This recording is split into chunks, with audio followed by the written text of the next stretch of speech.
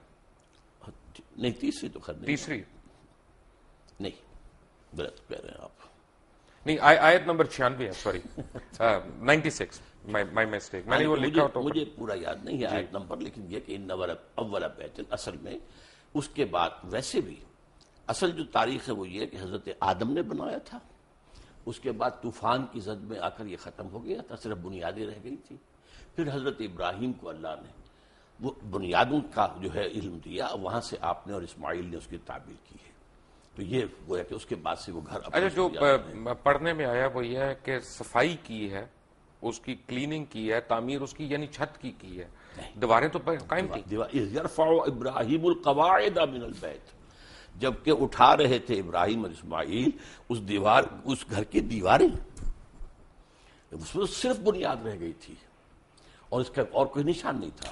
تو اس کا مطلب ہے کہ اگر ہم بیت القدس کو قبلہ اول کہتے ہیں تو ہم غلط کہتے ہیں؟ غلط کہتے ہیں، بیت المقدس جو ہے یا تو یہ ہمارے علماء کیوں نہیں بتاتے لوگوں کو، کیوں ہم جہالت کی طرف ڈالتے ہیں؟ یہ میرے خیال میں تو بتاتے بھی ہیں، کہاں بتایا؟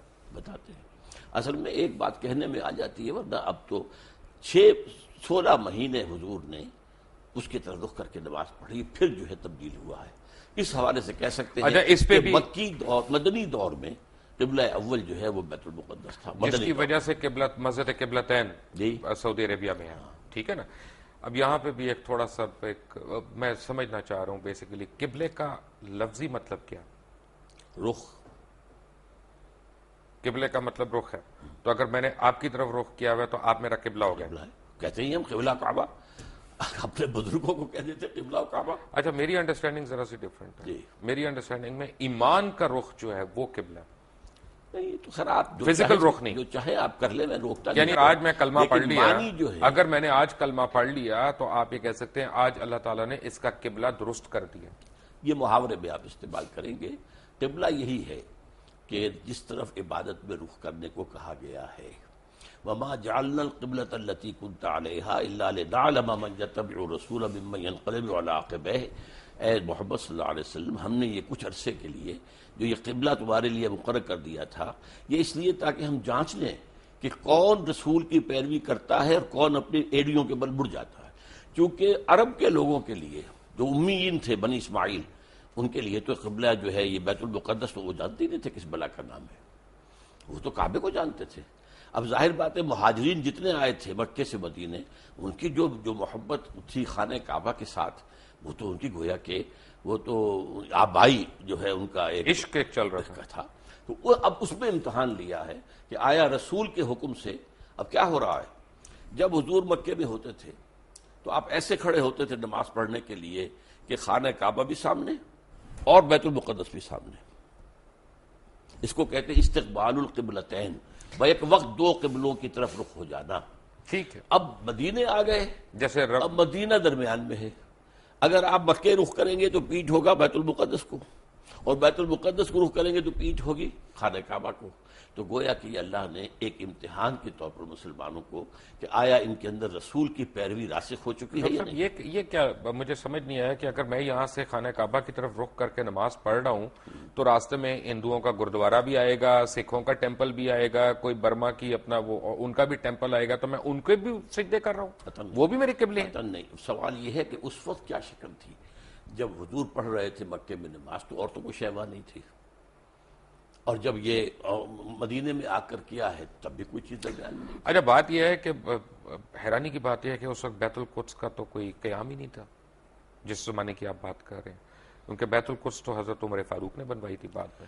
بیت المقدس جو ہے وہ حضرت عمر نے تعبیر کروائی ہے مسجد عمر کے نام سے, لیکن یہ علاقہ ٹیمپل ماؤنٹ جو ہے یہ ٹیمپل آف سولومن تھا. ٹیمپل آف سولومن تھا, لیکن temple Mount per temple of Solomon تھا نا. ایک پہاڑی ہے, ٹھیک ہے, یہ مستطیل رقبہ ہے جس پہ حضرت سلیمان علیہ السلام نے یہ گھر یہ تعمیر کی, جنوں سے تعمیر کروائی تھی. اس کے بعد حضور کے زمانے میں وہ چرچ تھا, بالکل تھا, کیونکہ قبضہ جو تھا وہاں پر وہ جو ہے عیسائیوں کا بالکل تھا, چرچ تھا. تو اصل میں تو چرچ بھی مسجد ہے, مسجد بھی مسجد ہے, چرچ بھی مسجد ہے, سینیگوگ بھی مسجد ہے. سورہ حج میں اللہ نے فرمایا ہے کہ وَلَوْلَا دَفْعُ اللَّهُ النَّاسَ بَعْضَهُم بِبَعْضٍ لَهُدِّمَتْ صَوَامِعُ وَبِيَعٌ وَصَلَوَاتٌ وَمَسَاجِدُ يُذْكَرُ فِيهَا اسْمُ اللَّهِ كَثِيرًا. اللہ تعالیٰ اگر اس طریقے سے ایک قوم سے دوسری قوم کو دفاع نہ کراتا رہتا تو یہ ساری مسجدیں اور یہ سارے سلوتے اور سینیگوگز یہ سب کے سب ختم ہو گئے ہوتے. تو اس کا مطلب ہے کہ مسلمان جو ہیں وہ یہودیوں کی یا عیسائیوں کی عبادت گاہ کو سجدہ کرتے رہے کعبہ کو چھوڑ کے. سجدہ تو نہ اس کو کیا نہ کعبے کو کیا, سجدہ اللہ کو کرتے, قبلے کی ڈائریکشن پر. لیکن یہودیوں اور عیسائیوں میں بھی اختلاف تھا. ایک مشرق کی طرف جب وہ خود ٹیمپل آف سولومن کے اندر عبادت یعنی کرتے مسلمان خانہ کعبہ کو چھوڑ کے یہودیوں اور عیسائیوں کی عبادت گاہ کو سجدہ کرتے رہے, اس کو سجدہ نہیں کرتے رہے, اس رخ میں. بابا اگر ہم خانہ کعبہ کو میں چھوڑ کے کہہ رہا ہوں تو میں رخ کی بات کر رہا ہوں. ٹھیک ہے, میں تو بتایا آپ کو, اللہ نے اس کو امتحان قرار دیا ہے کہ آیا تمہارے اندر اپنا نیشنلزم اور ریشیل وہ باتیں زیادہ مضبوط ہیں یا رسول کا فرمان زیادہ ہے. رائٹ ڈاکٹر صاحب, طے ہو گیا کہ وہاں پہ تو ٹیمپل آف سولومن تھا جس ڈائریکشن میں مسلمان سجدہ کرتے رہے. بالکل. پھر شب معراج کا واقعہ ہوا, وہ بھی ٹیمپل آف سولومن سے اوپر گیا. ٹیمپل تو نہیں تھا وہاں اس وقت, ماؤنٹ کیا وہ تو ایک جگہ تو وہی تھی نا راک پر, ہاں اس جگہ پر, جگہ تو وہی تھی. آپ اسے ٹیمپل ماؤنٹ کہیں, ٹیمپل آف سولومن نہیں تھا. ٹیمپل آف سولومن بنا تو تھا نا وہاں پہ, وہ کبھی بنا تھا نہیں, یہ تو نہیں ہسٹوریکلی تو تھا, اور بنایا بھی حضرت سلیمان علیہ السلام نے کرا تھا. تو ہم کیسے حضرت سلیمان علیہ السلام کی بنائی ہوئی چیز کو انکار کر دیں؟ انکار نہیں کرتے, اس وقت وہاں نہیں تھا. وہاں ایک راک ہے جس کے اوپر اب ڈوم بنی ہوئی ہے. تو اس کا مطلب تو یہ ہوا نا کہ ڈاکٹر صاحب پوری دنیا کے مسلمان جو ہے ناجائز طور پہ اس پہ قبضہ کرنا چاہتے ہیں, اس پہ حق جتا رہے ہیں اپنا. پوری دنیا کے مسلمان تو ناجائز قبضہ نہیں کرنا چاہتے. وہاں پر جو قوم 2000 سال سے آباد تھی اس کو ڈسپلیس کس طریقے سے کیا گیا ہے. یہودی تو وہاں سے نکلے ہوئے تھے 2000 سال سے. وٹ کلیم ڈڈ دے ہیو, جس کو قائد اعظم نے کہا کہ انلیجیٹیمیٹ چائلڈ آف دی ویسٹ, اور اقبال نے کہا کہ ہے ارض فلسطین پہ یہودی کا اگر حق, ہسپانیہ پہ حق نہیں کیوں اہل عرب کا. ایسے میں کہتا ہوں ہوتا ہے شب و روز تماشا میرے آگے کہ علماء دین بھی آج علامہ اقبال اور قائد اعظم کو کوٹ کرنے پہ آ گئے, جن کا اس وقت آپس میں بالکل کلیش تھا, سیریس کلیش تھا. بات یہ ہے کہ حق نہیں ہے. آپ مغالطہ ہو رہا ہے. میں علماء دین میں سے نہیں ہوں، دین کا خادم ضرور ہوں، لیکن میں تو اپنی نوجوانی میں مسلم اسٹوڈنٹ فیڈریشن کا بڑا تیز ورکر تھا اور ضلع حصار کی اسٹوڈنٹ فیڈریشن کا جنرل سیکرٹری تھا، اور میرے اوپر پہلا اثر جو ہے وہ علامہ اقبال کا ہے. رائٹ. تو اس کا تو مطلب یہ ہوا نا کہ آپ ان لوگوں کو برا کہہ رہے ہیں کہ جنہوں نے وہاں پہ زمینیں خریدی، وہاں پہ اپنے آپ کو آباد کیا، کیونکہ اگر آپ سچ پوچھنا چاہتے ہیں تو فلسطینیوں نے تو پیسے لے کے زمین بیچی تھی، ان کے پاس رائٹ آف وے ہے اس کا سارا. آپ کس طرح ان کو ڈسپلیسمنٹ کی بات کر رہے ہیں؟ رائٹ آف وے نہیں تھا ان کا، اس لیے کہ جب ہینڈ اوور کیا ہے یروشلم عیسائیوں نے حضرت عمر کو، تو جو انہوں نے ڈکٹیٹ کرائیں گی ٹرمز، ان میں سے ایک یہ تھی کہ آپ یہاں یہودیوں کو آباد نہیں ہونے دیں گے. یہ ایک معاہدہ تھا حضرت عمر کا اور اس وقت کے عیسائیوں کا.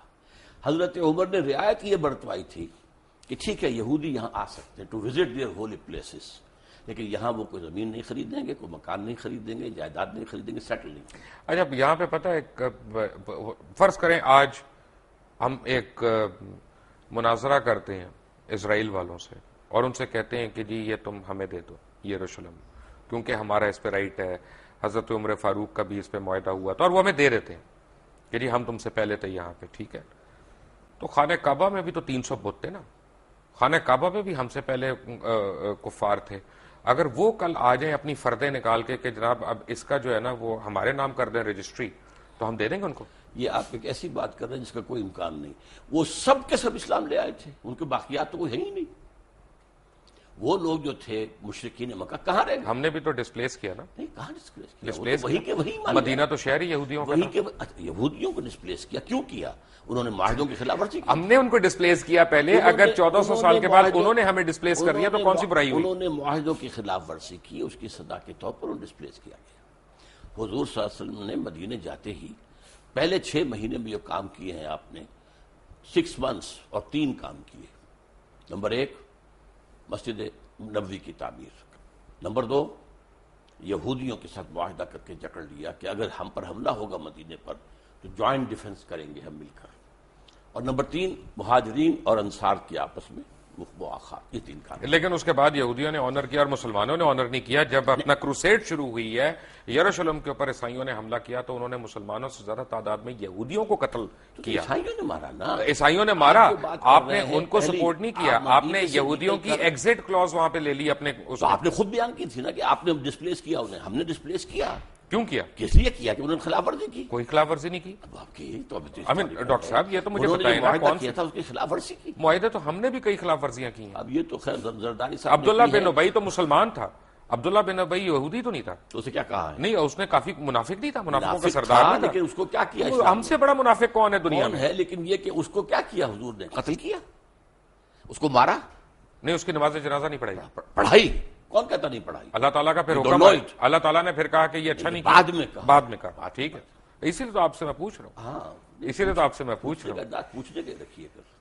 لیکن اس کا مطلب ہے کہ ہمارا رائٹ تو کوئی نہیں ہوا نا بیت القدس پہ. بیت القدس پر یہ اخلاقی رائٹ ہے نا. وہاں کے لوگ ہیں، ان کا رائٹ ہے، ان کو جو ہے وہاں سے ڈسپلیس کیا گیا ہے، زیادتی کی گئی ہے.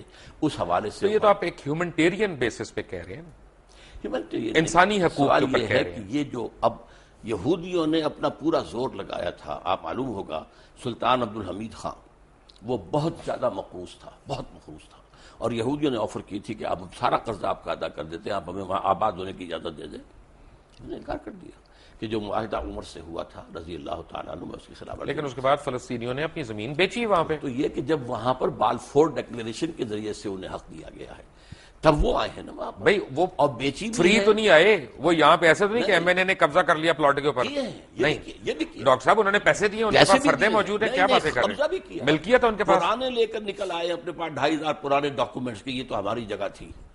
کون ان کو روکنے والا تھا وہاں پر؟ یہ ضرور ہے، یہ بھی کیا ہے شروع میں جو آپ کہہ رہے ہیں کہ ایک شخص سے کہا گیا کہ آپ کا مکان کیا ہے، اس نے کہا چلیں اس کا مطلب ہے 3 لاکھ دیتے ہیں. اس کا مطلب ہے کہ ہمارا اخلاقی سٹینڈ ہے، دینی سٹینڈ کوئی نہیں ہے فلسطین پہ، یروشلم پہ. آپ اخلاق کو دین سے علیحدہ کیوں کرتے ہیں؟ میں اس لیے علیحدہ کر رہا ہوں کیونکہ قرآن مجید میں کہیں پہ بھی ایک بھی آیت یروشلم کے حق میں نہیں آئی.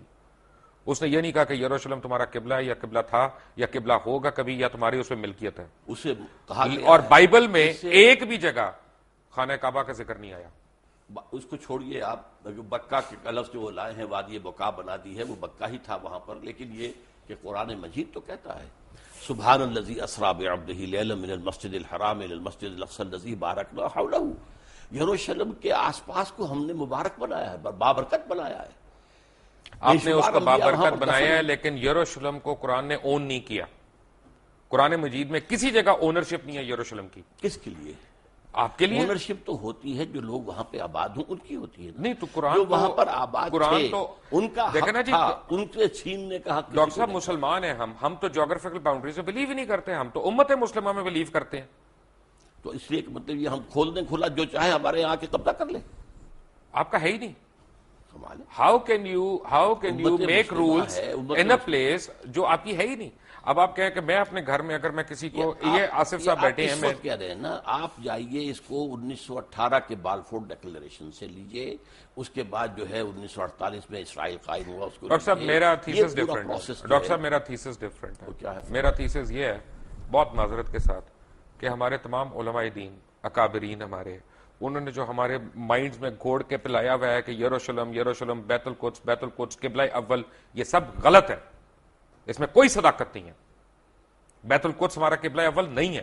میرے نزدیک آپ بہت غلط بات کر رہے ہیں. ڈاکٹر صاحب میری عرض سن لیں. یقیناً میں نے آپ سے کہا ہے ایک عرصے کے لیے وہ بیت المقدس ہمارا قبلہ رہا ہے. نہیں مدنی دور میں کہہ رہا ہوں خانہ کعبہ قبلہ اول تھا، اس کے بعد وہاں پہ آپ کی ڈائریکشن چینج ہو گئی، وہ قبلہ دوم ہوا. اس عرصے میں قبلہ دوم ہوا، لیکن مدنی دور میں قبلہ اول وہ ہے. اچھا اب میں لیٹ می ریفریز اٹ کیونکہ یہ ایسی بات ہے کہ کوئی میرے سے ناراض نہ ہو یا آپ سے ناراض نہ ہو. بات یہ ہے کہ دین ابراہیم ہے، ہم تو دین ابراہیم کو فالو کر رہے ہیں نا. بیسیکلی ہماری تو درود ابراہیم ہی ہم پڑھتے ہیں اپنی نماز میں، وہی ہم پڑھتے ہیں. تو بیسیکلی تو اسلام حضرت ابراہیم علیہ السلام لے کے آئے. وہاں انہوں نے پہلی اذان دی، وہاں انہوں نے پہلا طواف کیا، جس کا جواب ہم دیتے ہیں حج پہ جاتے ہوئے کہ لبیک لا شریک لبیک. یہ حضرت ابراہیم علیہ السلام کی اذان کا جواب ہے نا. تو بیسیکلی تو اسلام تب شروع ہو گیا تھا. دین کا لانے والے حضرت آدم ہیں، ٹھیک ہے، اس کے بعد حضرت نوح ہیں، اس کے بعد حضرت ہود ہیں، حضرت صالح ہیں. یہ تو بشمار انبیاء ہیں. حضرت ابراہیم سے جو دین شروع ہوا ہے اس کی پھر یہ 3 شاخیں بنی ہے. سیمیٹک جو 3 مذہب ہیں، اس اعتبار سے وہ جو ہیں امام اللہ تعالیٰ نے انہیں نوع انسانی کا بنایا ہے. آج بھی یہودی، عیسائی اور مسلمان تینوں انہیں جو ہے وہ مانتے ہیں. ٹھیک ہے، تو ہمارے دین کی شروعات تو وہیں سے ہوئی نا. لیکن اب ہمارا دین مکمل ہوا ہے محمد الرسول اللہ. بالکل، اس میں کوئی شک نہیں. بس وہاں تو مہر لگ گئی، اس پہ کوئی اعتراض نہیں ہے. اس لیے میں کہہ رہا ہوں کہ اصولاً آپ کا جو قرآن مجید جو ذکر کر رہا ہے، میں صرف قرآن مجید کے حوالے سے کہہ رہا ہوں. قبلہ تو خانہ کعبہ ہوا نا. اب بھی ہے خانہ کعبہ ہی، پہلے بھی تھا. ایک عرصے میں 16 مہینے بیت المقدس. ٹھیک ہے، میں آپ کی بات، یعنی آپ عالم ہیں ماشاءاللہ، تو وہ قبلہ دوم ہو گیا نا. آپ چاہیں تو کہہ لیں اس کو. غلط ہوگا کہ صحیح ہوگا دوئم کہنا اس کو؟ میں کہتا ہوں وہ قبلہ عارضی تھا ایک عرصے کے لیے، اور اس کے حوالے سے وہ اول بن جاتا ہے مدینے آنے کے بعد. پہلے 16 مہینے وہ، بعد میں پھر خانہ کعبہ. لیکن اصل میں بات صحیح ہے کہ قبلہ اول وہ خانہ کعبہ ہے. یہاں تک کہ جو ان کا ہوتا تھا حضرت موسیٰ علیہ السلام کے بعد جو بنی اسرائیل کا ایک عبادت گاہ ہوتی تھی، وہ خیمہ ہوتا تھا. رائٹ. وہ خیمہ جہاں جا کے لگاتے تھے اس کا رخ ایسا ہوتا تھا کہ قربانی کرتے ہوئے جنوب کی طرف رخ ہوتا تھا. رائٹ. آپ فرما رہے تھے کہ ایک ٹینٹ کے اوپر جب کہیں پہ ٹینٹ پلیس کرتے تھے، تو ان کا جو وہ خیمہ تھا اور اسی میں پھر قربانی دی جاتی تھی. تو اس کو اس طریقے سے رکھتے تھے کہ قربان گاہ جو ہے، جب آدمی کو قربانی پیش کرتا تھا تو اس کا رخ ہوتا تھا کعبے کی طرف، جنوب کی طرف. یہ ان کا ٹینٹ تھا جو ان کا گویا کہ اس وقت کوئی ابھی ٹیمپل آف سولومن نہیں تھا، کچھ نہیں تھا، صحرا کے اندر تھے یا وہاں. تو یہ ٹینٹ بھی اصل قبلہ وہی تھا، ان کا بھی قبلہ وہی تھا. تو اس اعتبار سے قبلہ اول اصلی قبلہ بیت اللہ ہے. البتہ یہ ہے کہ حضور صلی اللہ علیہ وسلم کے دور میں 16 مہینے کے لیے بیت المقدس کو قبلہ مانا گیا ہے، نماز پڑھی گئی ہے. اس اعتبار سے بعض اوقات اس کو قبلہ اول کہتے تھے. ٹھیک ہے. عذاب قبر، جی میں نے کتاب بھی پڑھی، موت کا منظر، مرنے کے بعد کیا ہوگا، یہ وہ. قرآن حکیم میں، قرآن مجید میں تو عذاب قبر کا کہیں ذکر نہیں آیا ہے. قرآن مجید میں ذکر یہ ہے کہ آل فرعون کو صبح شام آگ پر پیش کیا جاتا ہے، النار یعرضون علیہا، عشیًا، کوئی اس طرح کے الفاظ ہیں، تو پیش کیا جاتا ہے۔ وَيَوْمَ الْقِيَامَةِ أَدْخِلُوا آلَ فِرْعَوْنَ النَّارَ، قیامت کے دن وہ داخل کیے جائیں گے۔ یوم یقوم الحساب۔ ہاں، اس کے بعد جو ہے اصل داخلہ ہوگا، لیکن یہ ہے کہ یہ در حقیقت ایک انٹرمیڈیری فیز ہے، اور اس میں بھی ایک طرح کی کچھ سیمی کانشسنس، یہ ہم نہیں کہتے قبر کے اندر ہی ہو رہا ہے، بلکہ یہ عالم برزخ ہے۔ یہاں روح تو سے قبضے میں، عالم دنیا سے نکل کر عالم برزخ میں چلے گئے، روح تو قبضے میں۔ اب ہم نہیں جانتے کہ اس کی کیا شکل رہتی ہے۔ اصل میں عالم برزخ، عالم قیامہ، اس کے بارے میں جو کچھ معین کر کے بتا دیا گیا ہے، آنکھیں بند کر کے اس کو ماننا ہے۔ اس کی ڈیٹیلز میں جانے کے اندر خام خواہ کے جو چیزیں ہیں، غلط باتیں بحث تو میں اس کا مطلب یہ ساری جو کتابیں شتابیں ہیں، موت کا منظر، مرنے کے بعد کیا ہوگا، آدمی پڑھ کے ہی لرز جاتا ہے، یہ صحیح نہیں ہے۔ نہیں، میں کب کہہ رہا ہوں کہ صحیح نہیں ہے، یہ چونکہ احادیث نبویہ کے اندر موجود ہے۔ پہلے آپ نے صرف اصولی بات کی تھی، میں نے کہا تھا کہ اس کے اندر ہے، تو قرآن مجید میں یہ بھی ہے کہ یضاعف لہ العذاب یوم القیامہ، قیامت کے دن عذاب دگنا کیا جائے گا۔ یضاعف لہ العذاب یوم القیامہ سورہ الفرقان کے اندر ہے۔ اس کا مطلب ہے کہ قیامت سے پہلے بھی عذاب کی کیفیت ہے۔ اس کو میں اس طرح بیان کیا کرتا ہوں کہ آپ اگر دیکھیں کسی شخص نے امتحان دیا ہے اور اب اسے معلوم ہے کہ میں جو کچھ کر کے آیا ہوں، تو رزلٹ ڈکلیئر نہیں ہو رہا، پہلے جان سوکھ رہی ہوتی ہے اس کی کہ جو بھی نتیجہ نکلنا مجھے تو معلوم ہے۔ اسی لیے کہا گیا قرآن مجید میں وجوہ یومئذ ناظرۃ الی ربہا ناظرہ ووجوہ یومئذ باسرۃ تظن ان یفعل بہا فاقرہ، بہت سے چہرے اس دن جو ہے تر و تازہ ہوں گے، اپنے رب کی رحمت کے امیدوار ہوں گے، بہت سے چہرے سوکھے ہوئے ہوں گے، انہیں اندیشہ ہوگا کہ اب ان کے ساتھ کمر توڑ دینے والا سلوک۔ لیکن یہ بھی ہوگا کہ کوئی کسی کو پہچانے گا نہیں، کوئی رشتہ کسی کو نہیں پہچانے گا، نہیں، کیوں، کس نے کہا ہے؟ پہچانیں گے لیکن کوئی کسی کی مدد کو نہیں آئے گا، اون نہیں کرے گا۔ کوئی مدد کے لیے نہیں، بلکہ یہ کہ سب کو اپنی پڑی ہوگی، نفسی نفسی۔ تو بیسیکلی تو قرآن مجید میں قیامت کے دن کا حساب ہے، تو قبر کے اوپر ہماری قیاس رہی ہیں کہ کیا کیا ہو سکتا نہیں، اس کے بارے میں بتانا، یہ عالم برزخ، آپ لفظ قبر کہیں، اب ایک شخص ہے سمندر میں ڈوب کر وجہ بڑا، قبر تو نہیں ہے۔ میں لیٹ می ریفریز، کیونکہ میرے پاس الفاظ کم ہے اصل میں۔ عالم برزخ میں تو آپ کی روح قید ہے، جی، آپ کی روح جو ہے وہ عالم برزخ میں قید ہے، لیکن آپ کا جسم جو ہے وہ تو قبر کے اندر ہے۔ ہم نہیں کہہ سکتے عالم برزخ میں انسان ہے، اور وہ کس کیفیت میں وہ ہم نہیں جانتے۔ ویسے یہ کہ یہ معاملہ جو ہے، مرے تو یہ ہے کہ کفار جو ہیں وہ بھی زندہ ہیں، ان پر بھی جو ہے جیسے کہ حضور نے کھڑے ہو کر جس یعنی گڑھے کے اندر دفن کیا تھا کفار کے جو مرے ہوئے لوگ تھے، ان سے خطاب کیا، تو اس حوالے سے یہ ہے کہ وہ بھی ہیں، لیکن ان کے لیے کچھ اور ہے عالم برزخ، اہل ایمان کے لیے کچھ اور ہے۔ اچھا، یہ کمنگ بیک، میں اس کے پارٹ 2 میں آ رہا ہوں کہ ہم بنی اسماعیل کا بھی ذکر نہیں ہے کہیں پہ قرآن میں، بنی اسرائیل کا ہے، بارہا ہے۔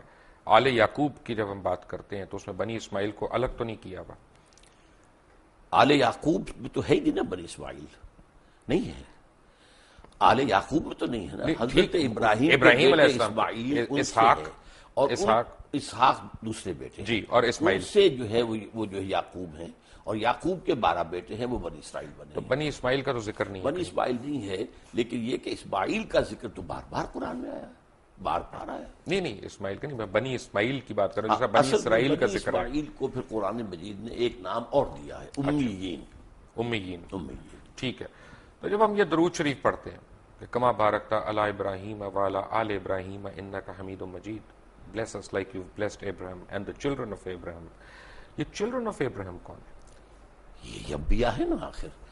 اگر حضرت اسماعیل بھی تھے، حضرت اسحاق بھی تھے، حضرت اسحاق یعقوب بھی تھے، یعقوب کے 12 بیٹے بھی تھے، پھر حضرت یوسف بھی تھے، پھر ایک اور جو ہے تیسری بیوی بھی تھی حضرت ابراہیم کی، وہ قطورہ، تو بنی قطورہ کے اندر بھی مدین جو ہیں، حضرت شعیب جہاں بھیجے گئے وہ ان کی اولاد میں سے، یہ سارا خاندان ہے ابراہیم کا، آل ابراہیم۔ تو بیسیکلی یہ بنی اسرائیل کی بات ہو رہی ہے۔ بنی اسرائیل بھی، بنی اسماعیل بھی، بنی قطورہ بھی۔ سو ہم جو دعا مانگ رہے ہیں وہ یہ ہے کہ ہمیں بنی اسرائیل والوں کے، ان کے اکابرین کی طرح ہمیں بھی بخش۔ بنی اسرائیل، پھر آپ بار بار اپنے الفاظ میرے منہ میں نہ ڈالیے، میں یہ کہہ رہا ہوں کہ بنی اسماعیل بھی، بنی اسرائیل بھی، بنی قطورہ بھی، وہ سب حضرت ابراہیم کی آل ہیں، اور ان کو بلیس کیا اللہ نے۔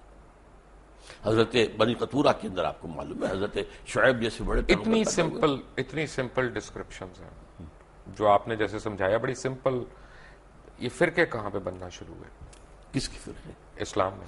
اسلام میں فرقہ جو ہے میرے نزدیک، ویسے تو یہ کہ بے شمار بنے ہوں گے، خوارج کا فرقہ تھا وہ ختم ہو گیا ہے تقریباً، اور مختلف لوگ آتے تھے وہ ختم ہوتے گئے ہیں. اب تو فرقہ اگر کہلا سکتے ہیں تو صرف دو ہیں، شیعہ اور سنی. باقی تمام مسالک ہیں، schools of law, schools of فقہ، ان میں کوئی وہ بڑی میجر جو ہے وہ ڈفرنس نہیں ہے، وہ سب کے سب اسلام کے اندر ہے. باقی یہ فرقے نہیں ہیں، یہ مسلک ہے. اچھا، اب یہ دونوں مجھے یہاں پہ بھی کنفیوژن ہے، کیونکہ جو میں نے پڑھا وہ یہ کہ امام ابو حنیفہ جو تھے وہ امام جعفر صادق کے اسٹوڈنٹ رہے ہیں، تو ان میں ڈفرنس کہاں پہ آیا؟ اصل میں امام جعفر صادق رحمۃ اللہ علیہ اور امام ابو حنیفہ یہ ہم عصر ہیں. حضرت امام جعفر جو ہیں وہ عمر میں بڑے تھے، حضرت ابو حنیفہ چھوٹے تھے. یہ معاملہ تو ہے، اور استفادہ بھی کیا ہے حضرت امام ابو حنیفہ نے امام جعفر صادق سے. لیکن بعض معاملات کے اندر مثلا بڑا خوبصورت واقعہ آتا ہے کہ امام ابو حنیفہ نے جا کر کہا کہ میں نے سنا ہے کہ آپ مجھ سے کوئی ناراض ہیں حضرت جعفر صادق سے رحمۃ اللہ علیہ. تو کہا ہاں میں نے سنا ہے کہ تم ہمارے نانا کی حدیث پر اپنی رائے کو ترجیح دیتے ہو. انہوں نے اس کے حضرت سلکن بالکل نہیں، قطعاً غلط آپ کو بتایا گیا ہے. اگر میں اپنی رائے کو ترجیح دیتا تو مسح میں پاؤں کے تلوے کے مسح کا حکم دیتا، اوپر کا نہیں. زیادہ خراب تو تلوہ ہوتا ہے، میں اس کا حکم نہیں دیتا، حدیث کے اندر جو آیا اس پر عمل کرتا ہوں. اگر میں اپنی رائے پر عمل کرتا تو رمضان کے روزے جو ہیں حائضہ عورت کے، ان کی جو ہے وہ قضا ہے، اور نماز کی نہیں. میں تو نماز کی قضا رکھتا کہ نماز پہلے ہے. تو اس حوالے سے انہوں نے کہا کہ نہیں، ان کے درمیان کوئی اختلاف نہیں تھا، بہت اچھے تعلقات تھے. پھر فرق ہونا شروع ہو گیا. اس کے بعد فرق ہوا ہے. اس کے بعد ظاہر وہ بات کن باتوں پہ؟ جی کن باتوں پہ؟ اصل میں اس کے تفاصیل میں جانا مشکل ہے میرے لیے، لیکن بہرحال یہ کہ ایک فقہ بھی رفتہ رفتہ مرتب ہوئی ہے جو کہ فقہ جعفری کہلاتی ہے. اور اس کے بعد یہ کہ کب سے پھر وہاں ایک معصوم امام کا تصور ہوا ہے، اب یہ ایک ریسرچ کی بات ہے، میں اس میں تفصیل میں نہیں جا سکتا. لیکن ایک فرق مجھے لگتا ہے بڑا، جی اور مجھے لگتا ہے کہ فقہ جعفریہ کو ہم پہ ایک ایج ہے، وہ ہے اجتہاد کی. وہ آج کے زمانے میں بھی اجتہاد کر رہے ہیں، جبکہ ہم سنی سنائی اس طرح سے روایات پہ آگے. آپ کی بات صحیح ہے، میں مانتا ہوں اس کو. انہوں نے انسٹیٹیوشن آف اجتہاد کو کھلا رکھا ہے.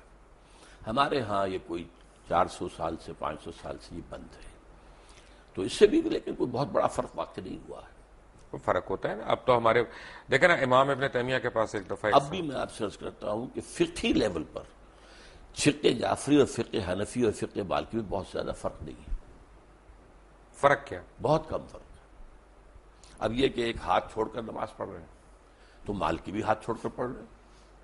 کسی نے یہاں ہاتھ باندھ لیا ہے نیچے ناف کے، اور کسی نے یہاں ہاتھ باندھ، کوئی فرق نہیں پڑتا. ساری تو ریکارڈڈ ہسٹری ہے ہماری پچھلے 1400-1500 سال کی. تو حجۃ الوداع پہ حضور اکرم صلی اللہ علیہ وسلم نے جس طرح نماز پڑھی، وہ ہم کیوں رائج الوقت نہیں کر سکتے؟ میرے نزدیک تو رائج الوقت وہی رہی ہے، اور حضور نے جس طرح کیا ہے وہی ہے. لیکن یہ کہ حضور کا معاملہ یہ معلوم ہوتا ہے کہ آپ بھی اس کے اندر کوئی تبدیلی کرتے رہتے تھے، اور میں سمجھتا ہوں کہ اس سے ایک وسعت پیدا ہوئی.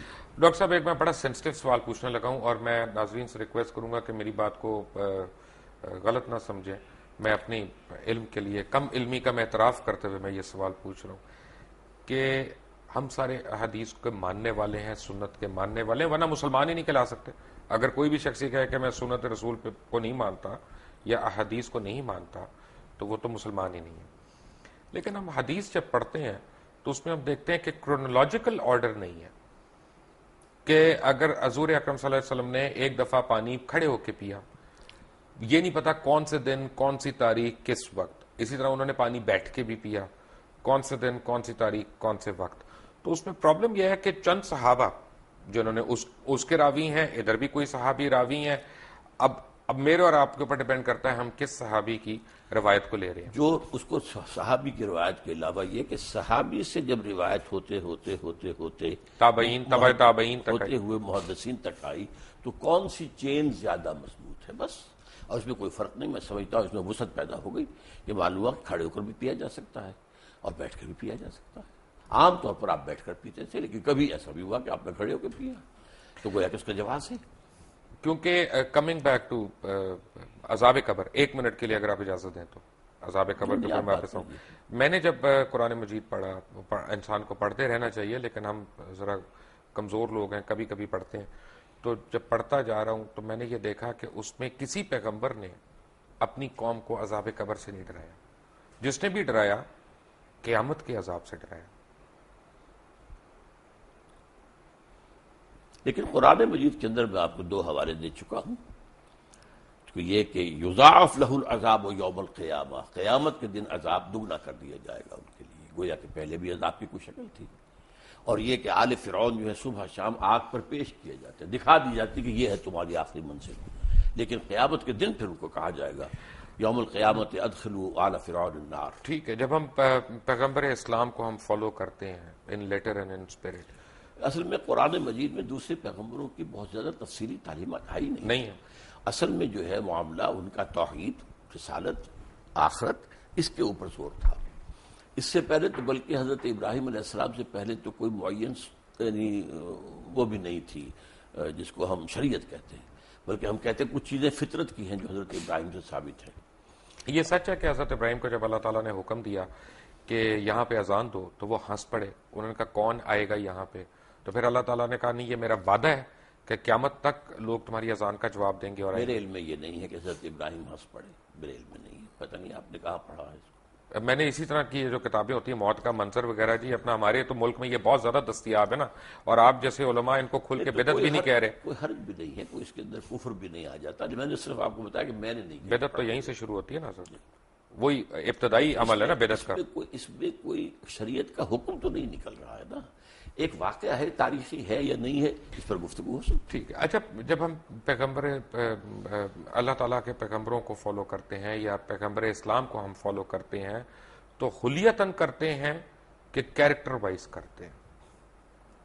دوبارہ واضح کریں اپنے سوال. یعنی ایک تو حلیہ ہوتا ہے نا کہ آپ اس طرح کی آپ کی جسامت ہے یا آپ اس طرح کے کپڑے پہنتے ہیں، لیکن ایک آپ کا پورا فطرت ہے کہ جی وہ اچھائی کرنا، نیکی کرنا، حقوق العباد کا خیال رکھنا، حقوق اللہ کو پورا کرنا. دونوں میں سے کون سی زیادہ ضروری چیز ہے؟ دونوں چیزیں اپنی جگہ پر اہم ہیں.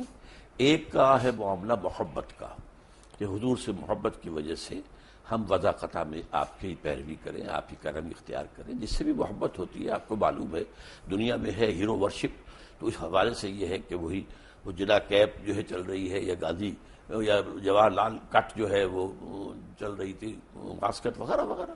تو اس حوالے سے یا وہ ماؤ زے تونگ کا جو ہے وہ کوٹ خاص قسم کا.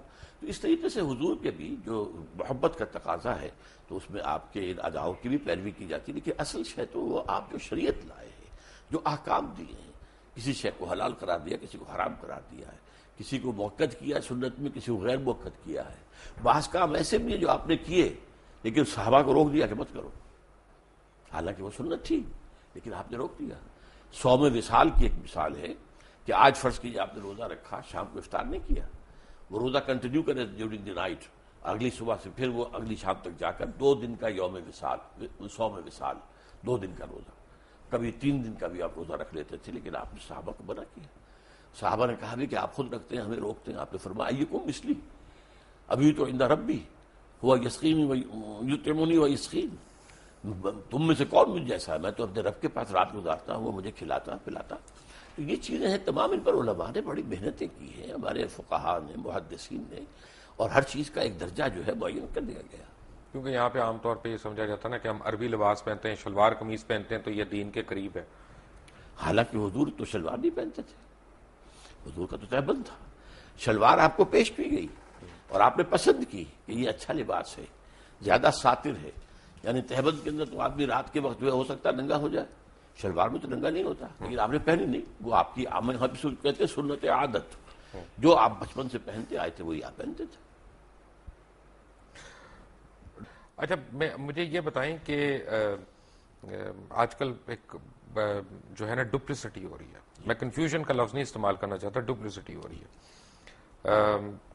ہم ایک خاص ایک طرح کا اسلام ہم اس کو پروموٹ کر رہے ہیں، کچھ لوگ اس سے ایگری کرتے ہیں، کچھ نہیں کرتے.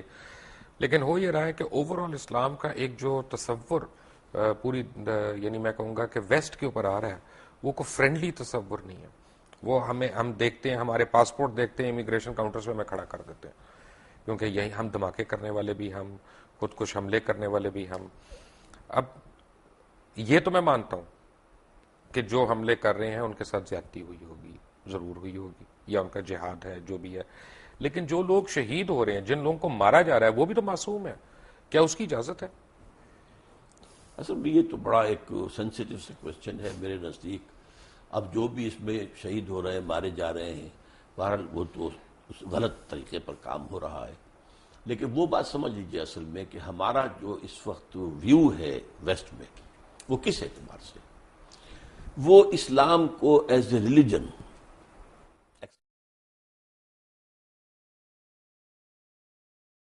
سوشو اکنامک سسٹم کے طور پر ماننے کو تیار نہیں ہے. اور انہیں خطرہ یہ نظر آ رہا ہے کہ دنیا میں مسلمانوں کے اندر ایک دبی ہوئی چنگاری ہے. وہ جو علامہ اقبال نے ابلیس کی مجلس شورا میں جو ابلیس سے کہلوایا تھا کہ نہ مجھے اشتراکیت سے کوئی ڈر ہے اور نہ جمہوریت سے ہے، اگر کوئی خطر مجھ کو تو اس امت سے ہے، اس کی خاکستر میں ہے اب تک شرار آرزو. ان میں ایک آرزو ہے کہ ہمارا ایک نظام تھا، ایک پولیٹیکل سوشو اکنامک سسٹم تھا، ہمارا اپنا جو کرمنل لا تھا، ہمارا سول لا تھا، ہمارے فیملی لاز تھے، ہمارے جو ہے لا آف ایویڈنس تھا، یہ سارے قوانین تھے ہمارے، چلے تھے، 1000 برس تک چلتے رہے. تو اب ہم دوبارہ جو ہے اس کو دنیا میں نافذ یہ چیز وہ ہے جو ویسٹ کو گوارا نہیں ہے. چنانچہ جیسے ہی پچھلی صدی کے اواخر میں یو ایس ایس آر ختم ہوا اور اس کے بعد نیٹو کو اثر نو آرگنائز کرنا شروع کیا گیا اور اس کی توسیع کی کوشش ہوئی، تو پوچھا گیا تھا نیٹو چیف سے کہ اب کس کے لیے؟ وہ آپ کا دشمن تو مر گیا، مرا پڑا، آپ کے قدموں میں پڑا، آپ سے بھیک مانگ رہا ہے، امداد مانگ رہا ہے. انہوں نے کہا تھا اب ہمیں خطرہ اسلامک فنڈامنٹلزم سے ہے. یہ ہے اصل جو خطرے کی بات ہے کہ جو انہیں ہے. اسی کو کرش کرنے کے لیے آپ اندازہ کیجیے جتنی بڑی جو ہے کولیشن بنی ہے افغانستان کے لیے، عراق کے لیے کیوں نہیں بن سکی؟ کیونکہ عراق میں کوئی اسلامی ایشو نہیں تھا، مذہبی ایشو نہیں تھا، وہاں تیل کا معاملہ تھا یا جو بھی تھا. میرے نزدیک وہ پہلا قدم تھا گریٹر اسرائیل کی طرف، اس لیے کہ جب صدام کی حکومت ختم ہوئی ہے اور اس کے مجسمے گرے ہیں تو شیرون نے کہہ دیا تھا پہلے دن ان قریب عراق پر ہمارا قبضہ ہوگا. It was the first step towards the establishment of Greater Israel. یہاں ایران، یہاں افغانستان میں تو ایسی باتیں نہیں تھی. گریٹر اسرائیل کے تو تھریٹ ہم بھی ہیں، ہم کیونکہ نیوکلیئر پاور ہیں. گریٹر اسرائیل کے تھریٹ ہم نہیں ہے، we are not included in that. وہ جو بھی ہے ہمارے نیوکلیئر پاور کے خلاف جو بھی کریں، لیکن گریٹر اسرائیل جو ہے عراق ہے، شام ہے، سیریا ہے، لبنان ہے، اور حجاز کا بھی شمالی علاقہ ہے، مدینہ اور خیبر وغیرہ جہاں یہودی آباد تھے، اور ترکی کا بھی جنوبی علاقہ ہے، اور مصر کا جو بہترین علاقہ زرخیز ڈیلٹا کا، وہ سارا اس میں ہے. ویسے کافی میں یہودیوں کو جانتا ہوں جو نیو یارک وغیرہ میں رہتے ہیں، وہ بڑے خلاف ہیں اسرائیلیوں کے، کیونکہ ان کی کتابوں میں لکھا ہے کہ اسرائیل جب یہاں پہ بنے گا تو وہ آخرت کے قریب ہوگا. ہاں، لیکن یہ کہ ان کے ہاں یہ تحریک زائنزم جو ہے یہ اصل میں بنیادی طور پر سارے یہودیوں کی نہیں ہے، بلکہ یہ سیکولر ٹائپ آف جیوز کی ہے. اور یہ وہ لوگ ہیں کہ جو در حقیقت جو بینکرز ہیں بڑے بڑے اور جو کہ کنٹرول کر رہے ہیں دنیا کی اکانومی کو، وہ زائنزم کی سب. آپ بینکنگ کی بات کر رہے ہیں، اکانومی کی بات کر رہے ہیں. جو مسلمانوں میں مجھے اکانومی کی ایک مثال میں دے سکتا ہوں، وہ ہے حضرت یوسف علیہ السلام کی. کہ حضرت یوسف علیہ السلام نے جب پہلے خواب دیکھا اور کنگ آف ایجپٹ نے ان کو بلایا، انہوں نے خواب دیکھا، تعبیر انہوں نے دی، قحط سالی کی اور بچت کی اور سیو کرنے کی. پھر اس کے بعد and if I am not wrong, correct me if I am wrong, کہ حضرت یوسف علیہ السلام کو جب کنگ آف ایجپٹ نے بلایا، انہوں نے کہا کہ اب ہمیں کیا کرنا چاہیے ان 7 سالوں میں؟ تو انہوں نے کہا قال جلنی علی خزائن الارض انی حفیظ العلیم. کہ اب جب انہوں نے یہ کہہ دیا اور انہوں نے کر بھی دیا اور انہوں نے خوش اسلوبی سے کر لیا، لیکن آج کل مسلمانوں میں حضرت یوسف علیہ السلام جیسا فائنانس منسٹر ہم کہاں سے لائیں گے؟ اصل میں تو مسلمان جو کہ بحثیت مجموعی کئی 100 سال کا ایک سلائیڈ ہے جو نیچے جا رہے ہیں، علمی طور پر جا رہے ہیں، سائنس کے علوم کے اعتبار سے جا رہے ہیں، ٹیکنالوجی کے اعتبار سے جا رہے ہیں. تو اس وقت تو ہم ڈیکیڈ لاٹ ہیں، حقیقت یہ ہے. اب اس کے اندر تو کہیں سے نئی زندگی کا شرارہ کہیں سے پھوٹے کسی جگہ پر. بحیثیت مجموعی مسلمان امت جو ہے وہ اب اس قابل نہیں ہے. اللہ تعالیٰ کسی ملک کے اندر ہو سکتا ہے کہ ایک نئی یعنی ایک حرارت پیدا کر دے ایمان کی، اور اس کے ذریعے سے وہاں اسلامی انقلاب آ جائے اور دنیا کو دکھا دیا جائے کہ دیکھو، come and see with your own eyes, this is Islam. یہ ہے اسلام کا نظام of social justice, come and see it. جو کچھ تم نے پڑھا ہوا تمہیں دکھا دیا گیا ہے وہ نہیں ہے اسلام. اسلام تو یہ ہے, آؤ بس دیکھو. تو اصل میں یہ کام ہونا تو ہے, لیکن ابھی اس کے اور اس وقت کے دور کے درمیان بہت وقفہ ہے, اور اس میں وٹ آئی فیئر از کہ امت مسلمہ پر بڑا سخت عذاب اللہ کا آنے والا ہے, جس کا سب سے بڑا حصہ عربوں پر آئے گا. And number 2 on the divine hit list seems to be Pakistani Muslims. Why? Number 1 عرب کیوں ہیں؟ ان کی مادری زبان میں قرآن ہے, یہاں ان کو تو کوئی بچت ہی نہیں. ان میں سے محمد تھے صلی اللہ علیہ وسلم, اور اسی پر وہ ناس بھی کرتے ہیں. تو ان کے لیے تو در حقیقت اگر وہ جیسے جیسے آزاد ہوئے, کسی نے قرآن کو اپنا امام نہیں بنایا. قبلہ کسی نے بنا لیا واشنگٹن کو, کسی نے بنا لیا ماسکو کو. They are the biggest culprits. لیکن ہمارا جو کانسیپٹ اور ہمارا معاملہ کیا؟ نمبر 2, ہم نے ایک ملک بنایا اسلام کے نام پر, لاکھوں آدمی قتل ہوئے, کروڑ انسان جو ہے ادھر سے ادھر ہوا ہے, 1 کروڑ سے کم ایسٹ پنجاب ویسٹ پنجاب کے درمیان. لیکن وہ اسلام کہاں ہے؟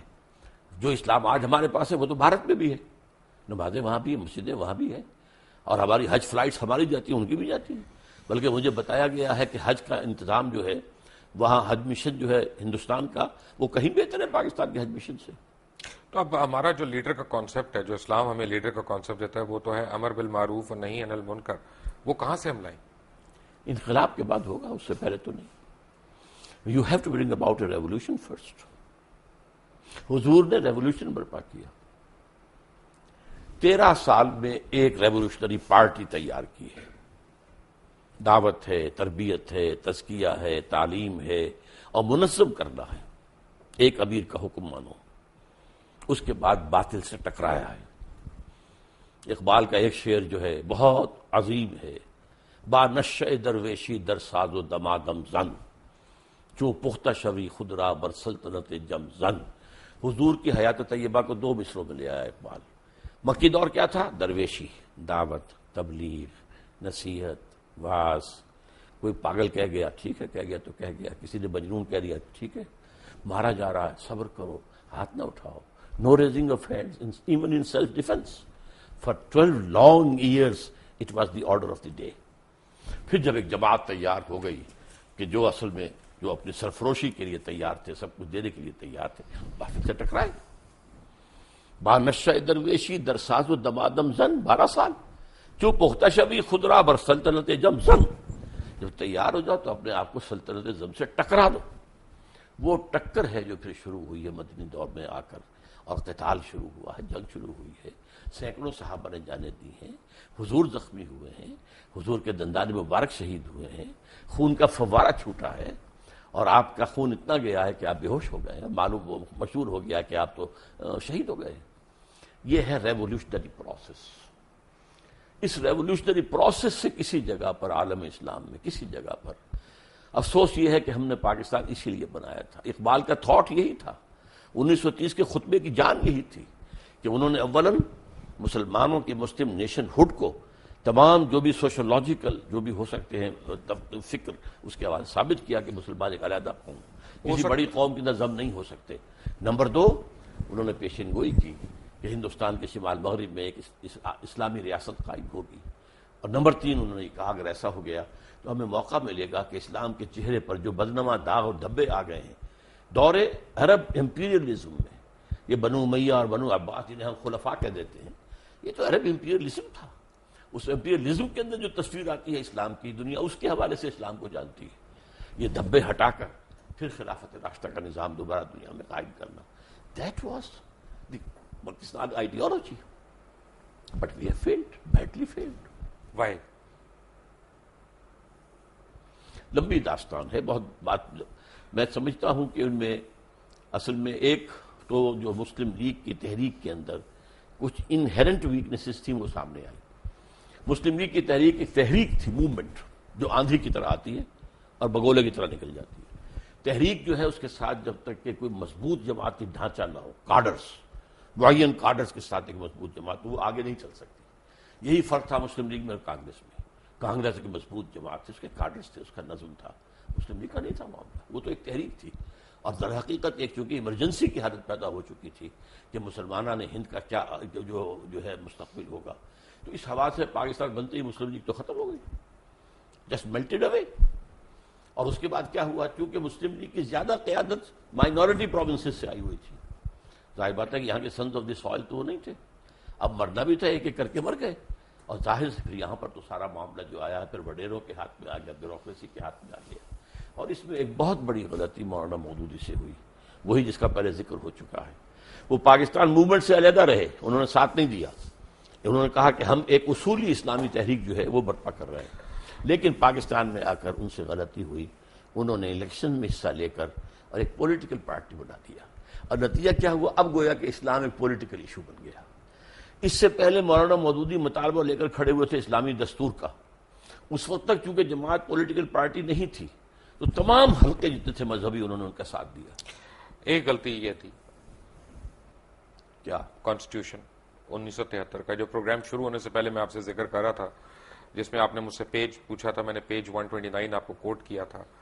جب ہم بریک سے آئیں گے تو ہم اس کے اوپر بات کریں گے کہ اسلام ممانعت کرتا ہے بڑی سختی سے فرقہ بندی کی، ہمارا آئین جو ہے فرقوں کو ریکگنائز کر رہا ہے، اور چاہے وہ انفرادی طور پہ کر رہا ہے چاہے وہ اجتماعی طور پہ کر رہا ہے۔ ڈاکٹر صاحب میں نے آپ کو کانسٹیٹیوشن دکھایا، اس میں پریمبل میں ایک چیز لکھی ہوئی ہے کہ where in the principles of democracy, freedom, equality, tolerance and social justice as enunciated by Islam shall be fully observed۔ اور دوسرا آگے پیج 129 پہ اسلامک پروویژنس کے اوپر لکھا ہے کہ in the application of this clause to the law of any Muslim sect, the expression Quran and Sunnah shall mean the Quran and Sunnah as interpreted by the sect۔ تو پہلی بات تو یعنی دو سوال، ورڈ پرسنل لا وہ اب کہاں گیا؟ Personal law of any Muslim اس کو سیکٹ۔ کہیے۔ پہلا تو یہ ہے کہ ڈیموکریسی اور اسلام جی ان کا مجھے تو تضاد لگتا ہے۔ مجھے نہیں لگتا، میں بتاتا ہوں آپ۔ بسم اللہ۔ Democracy as such is kufr and shirk.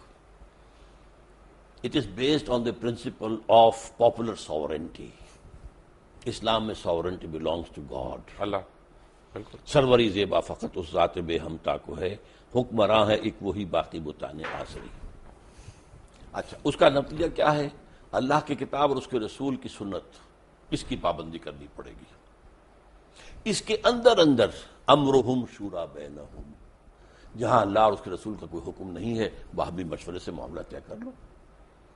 کوئی اتھارٹیرینزم، کوئی ڈکٹیٹرشپ نو، کوئی ڈائنیسٹی نو، امرہم شورا بین۔ دس از جمہوریت، اسلامی جمہوریت۔ You can say it's a controlled democracy, limited democracy. Limited by the injunctions of the Quran and the Sunnah, not by any person or any dynasty or any monarch, no whatsoever, by injunctions of the Quran and Sunnah. میں اس کی مثال دیا کرتا ہوں، بہت سادہ سی ہے، 2 minute میں ذرا لے لیجئے کہ اگر آپ کے پاس ایک گھوڑا ہے، آپ چاہتے ہیں کہ وہ بھاگے بھی نہ لیکن یہ کہ جڑ بھی نہ جائے اس کے ہاتھ پاؤں، تو آپ نے 200 گز کی رسی سے باندھ دیا ایک کھونٹے کے ساتھ۔ اب ایک سرکل وجود میں آ جائے گا 200 یارڈز جو ہے ریڈیس کا، اس میں گھوڑا آزاد ہے، مشرق جائے، مغرب جائے، شمال جائے، جنوب جائے، 150 گز جائے، 200 گز سے ایک گز نہ ادھر نہ ادھر نہ ادھر نہ ادھر۔ This is Islam. Injunctions of the Quran and sunnah, that is the circle, you can't cross it. لا تعتدوا حدود اللہ، تلک حدود اللہ فلا تعتدوها، تلک حدود اللہ فلا تقربوها۔ یہ حدود اللہ ہیں، اللہ اور اس کے رسول کی سنت، اور اس کو آپ نے البتہ اس کے اندر، اب اس کے اندر فرض کیجئے کہ ایک گھر کے اندر آپ ایک پارٹی جو ہے وہ دینا چاہتے ہیں لوگوں کو، آپ اس کے اندر بھائی ڈرنک کیا دی جائے، ایک چیز ختم ہو جائے گی، شراب نہیں دی جائے گی، وہ حرام ہے، وہ دائرے سے باہر نکل گئی۔ اب 7 اپ دیں، روح افزا دیں، کیا دیں، وہ آپس میں مشورے سے طے کر لیں۔ دائرے کے اندر جو کچھ ہے مباح ہے، اس مباح میں آپ اپنے مشورے سے by counting votes you can decide. So this is Islamic democracy.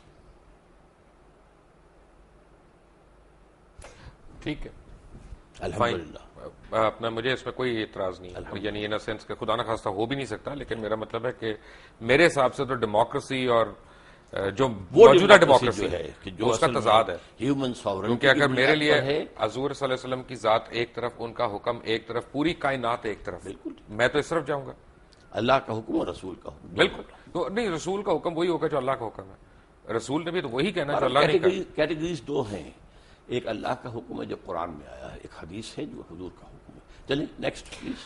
Doctor صاحب لاسٹ میں جس چیز پہ آپ سے میں تفصیل چاہتا ہوں، آپ نے پہلے کہا کہ ذرا سینسٹیو معاملہ ہے، لیکن سورہ بقرہ میں اللہ تعالیٰ نے فرمایا کہ وَإِذْ قَالَ لَا تُفْسِدُوا فِي الْأَرْضِ، اور پھر آگے آیا کہ قَالُوا إِنَّمَا نَحْنُ مُصْلِحُونَ وَهُمُ الْمُفْسِدُونَ وَإِنَّهُمْ كَانُوا عَذَابٌ أَلِيمًا، کہ تم میں سے ایسے لوگ ہوں گے جو دنیا میں فساد کریں گے، اور جب ان کو روکا جائے گا تو کہیں گے کہ ہم تو اصلاح کرنے والوں میں سے ہیں، لیکن وہی فسادی لوگ ہیں اور ان کے لیے آخرت میں دردناک عذاب ہے۔ تو اللہ تعالیٰ یہ کن کے متعلق کہتا ہے؟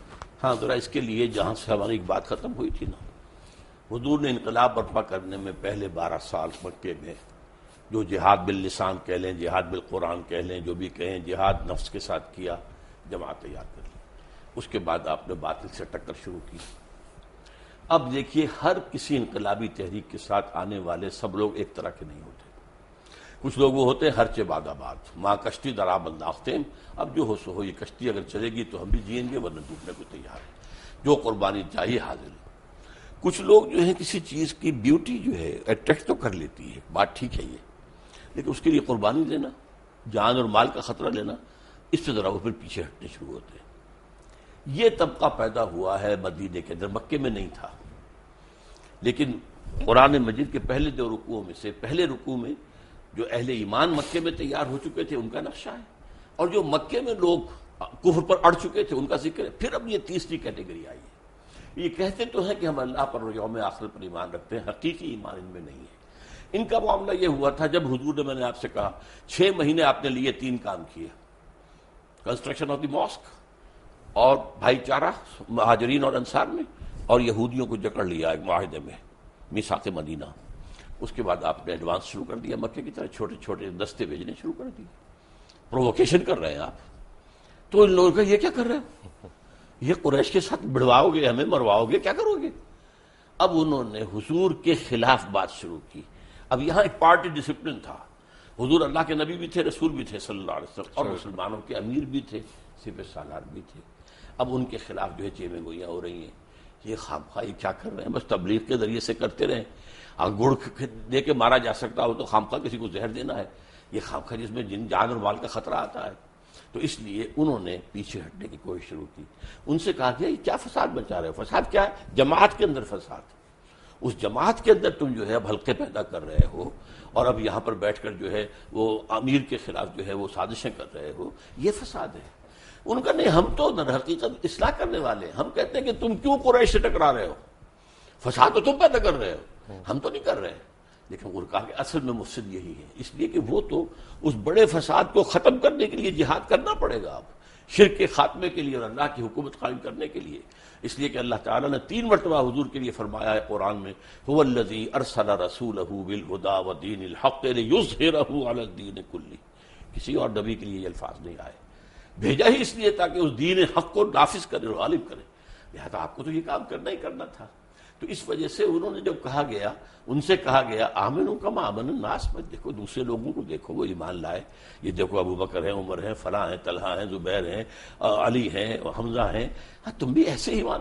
ان کا یہ تو بیوقوف لوگ ہیں، انہیں اپنے مفاد کی فکر ہی نہیں ہے، نہ یہ دائیں دیکھتے نہ بائیں دیکھتے، جسے ہم کہیں گے فینیٹکس، یہ تو فینیٹکس ہیں، پاگل ہیں، انہیں اپنے مفادات کی اور اپنی مصلحتوں کا فکر، ہم تو ایسے بیوقوف نہیں ہیں۔ یہ ہے سارا پس منظر اس کا، کہ یہ منافقین تھے، اور منافقین میں بھی ایک خاص بات نوٹ کریں گے کہ وہاں ایمفیسس کیا ہے، وَمِنَ النَّاسِ مَن يَقُولُ آمَنَّا بِاللَّهِ وَالْيَوْمِ الْآخِرِ، رسول کا ذکر نہیں ہے۔ اصل مسئلہ کیا تھا، رسول کی اطاعت ان کو بڑی شاخ تھی، اور بلکہ وہ یہ بھی کہتے تھے کہ ابھی قرآن میں تو حکم آئی نہیں، اور انہوں نے پہلے شروع کر دی چھیڑ چھاڑ۔ پھر سورہ محمد نازل ہوئی ہے، اور اس میں یہ ہے کہ پورا قتال کا حکم آ گیا ہے، اب وہ لاجواب ہو گئے۔ لیکن یہ ہے کہ وہ بہرحال اپنے، جس کو آپ کہتے ہیں ڈریگنگ دی فیٹ، کہ وہ اب اس معاملے میں آگے نکلنے کو، آنے کو تیار نہیں تھے، پیچھے ہٹنے شروع ہو گئے۔ یہ وہ طبقہ تھا۔ جب تک کہ آپ حضور کی سیرت کو ایک ڈائنامک اور انقلابی انداز میں نہیں سمجھیں گے، آپ کی سمجھ میں نہیں آئے گا۔ ایک چلتے چلتے میں ایک آپ کو میں سوال پوچھوں گا، حالانکہ میں نے کہا تھا لاسٹ کویسچن، کہ آپ یہ نہیں سمجھتے کہ ہم مسلمانوں کا ایک المیہ یہ ہے کہ ہمیں اپنے دین کا ہی نہیں پتہ، نہ ہم پتہ کرتے ہیں، بس سینہ بسینہ جو کہاوتیں ہماری چلی آ رہی ہوتی ہیں ان پہ ہمارا پورا ایمان بیسڈ ہے، خود ہم تحقیق نہیں کرتے، خود قرآن مجید کو پڑھتے نہیں، تفاسیر کو نہیں کھولتے، اور یہ کمی ہے بڑی ہم سے سیریس۔ آپ کی اس بات سے 100% اتفاق ہے، میں نے اپنی زندگی کے 50 برس اسی کام میں لگائے کہ قرآن پڑھوں اور پڑھاؤں، سیکھوں اور سکھاؤں، سمجھوں اور سمجھاؤں. خاص طور پر ایجوکیٹڈ لوگ، ڈاکٹرز ہیں، MBBS ہیں، PhDs ہیں، انجینئرس ہیں، جو شعور رکھتے ہیں. کم سے کم 100 ایسے نوجوان تیار کر چکا ہوں، ہائیلی کوالیفائڈ، جو میری ہی طرح درس قرآن اب دے رہے ہیں، اور میں نے اپنی زندگی اس کام میں لگائی. لیکن پھر یہ کہ میں نے اس کے بعد اب صرف ایک علمی بات نہیں ہے، یہ ایک اکیڈمک چیز نہیں ہے، بلکہ قرآن کی دعوت اور اس دین کو قائم کرنے کے لیے جماعت قائم کی ہے تنظیم اسلامی کے نام سے، بیعت کی بنیاد پر قائم کی ہے، جو آج کی دنیا میں بہت ہی لوگوں کے لیے حیرت انگیز بات ہے. آپ کے پرنانا نے بیعت کی تھی مولانا ابوالکلام آزاد کے ہاتھ پر، بیعت کی بنیاد پر حزب اللہ بنی 1913 میں. لیکن اس کے بعد تو معاملہ غلط. مولانا مودودی نے جماعت بنائی، بیعت کا معاملہ نہیں کیا. ہم نے بنائی ہے بیعت کی بنیاد پر ہے، اور بیعت بھی ایک حدیث صحیح، بایعنا رسول اللہ صلی اللہ علیہ وسلم علی السمع والطاعۃ فی العسر والیسر والمنشط والمکرہ وعلی اثرۃ علینا وعلی الا ننازع الامر اہلہ وعلی ان نقول بالحق عندما كنا لا نخاف فی اللہ لومۃ لائم. یہ متفق علیہ روایت ہے بخاری اور مسلم کی. حضرت عبادہ بن ثابت فرماتے ہیں ہم نے بیعت کی تھی اللہ کے رسول سے، آپ کا ہر حکم سنیں گے اور اطاعت کریں گے، چاہے مشکل ہو چاہے آسان، چاہے ہماری طبیعت آمادہ ہوں چاہے ہمیں اپنی طبیعتوں پہ جبر کرنا پڑے، چاہے آپ دوسروں کو ہم پر ترجیح دے دیں. ہم یہ نہیں کہیں گے کہ آپ نے 9 وارد کو ہم پر امیر بیعت تو بیعت ہے نا، بیعت میں تو کوئی کوشچنز نہیں ہوتے. اور یہ البتہ جہاں بھی ہوں گے حق بات ضرور کہیں گے، رائے ضرور دیں گے. اور اس وجہ سے خامخواہی بات پہ لوگ ہنسی پڑیں گے کہ دیکھو یہ کیا کہہ رہا. نہیں، لا نخاف فی اللہ لومۃ لائم، بات اپنی حق کہہ دینی ہے لیکن فیصلہ امیر کا ہوگا. یہ بیعت ہے جس پر کہ ہم نے تنظیم اسلامی قائم کی ہے. ڈاکٹر صاحب آپ کا بہت بہت شکریہ، آپ آئے اور آپ نے مختلف سوالوں کے جوابات دیے، اور میں آپ کا بالخصوص اس وجہ سے شکر گزار ہوں کیونکہ ہمارے بڑے اچھے نامور علماء جو ہیں سیاست کے اوپر بات کرنا پریفر کرتے ہیں، مذہب کے اوپر بات کرنا پریفر نہیں کرتے. اور جب ہم مذہب کے اوپر بات کرتے ہیں تو ہماری اپنی جستجو ہوتی ہے، ہمارا جو شوق علم ہے وہ جو ہے ہمیں کیا کہتے ہیں سختی سے مائل کر رہا ہوتا ہے کہ نہیں یہ پوچھنا ہے یہ پوچھنا ہے. خدا نہ خواستہ اس کا مقصد گستاخی نہیں ہوتا، کہیں ایسا نہ آپ سمجھیے گا. میں چلتے چلتے اپنے ناظرین کو ایک بات کہوں کہ جیسے میں نے سورہ غاشیہ کی ایک آیت کی میں ایک انٹرپریٹیشن ڈاکٹر صاحب کو دے رہا تھا، تو ایک حدیث نبوی ہے، میں اس کی اکثر لوگوں کو بات بتاتا ہوں اپنے دوستوں کو کہ علم حاصل کرنے کے لیے چین بھی جانا پڑے تو جاؤ، علم کی جستجو اس کے لیے اگر چین بھی جانا پڑے تو جاؤ. تو the way I look at it وہ یہ ہے کہ حضور انور صلی اللہ علیہ وسلم تو اس وقت مکے میں تھے یا مدینے میں اس وقت تشریف رکھتے تھے جب یہ حدیث آئی. تو چائنا کیوں جائیں جبکہ ساری دنیا ساری کائنات کا علم جو ہے وہ عرب کے اندر ہے؟ تو چائنا کیوں جائیں؟ بات یہ کہ ایک تشبیہ تھی کہ آپ چائنا جا رہے ہیں، پہلے آپ ایک ریگستان کراس کر رہے ہیں، اس کے بعد آپ ایک سمندر کراس کر رہے ہیں، اس کے بعد ایک ماؤنٹ ایوریسٹ آپ کراس کر رہے ہیں.